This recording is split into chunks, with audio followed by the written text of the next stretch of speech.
From the very first day of ninth grade, I knew something was wrong. Mrs. Parker, our history teacher, had always seemed kind in the past.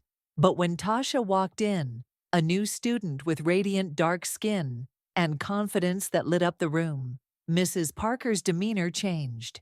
At first, I thought maybe I was imagining things, but day after day it became more obvious. Tasha didn't back down. She answered questions correctly, even when Mrs. Parker tried to trip her up. But it wasn't just words. Mrs. Parker's actions spoke louder. The final straw came during our group project presentations. Mrs. Parker ignored Tasha's contributions completely. That's when I stood up. I couldn't stay silent anymore. Mrs. Parker, with all due respect, Tasha's work is the backbone of this project. If you won't recognize it, we will. After that day, Tasha's light only grew brighter. She became class president, led our debate team, and inspired us all.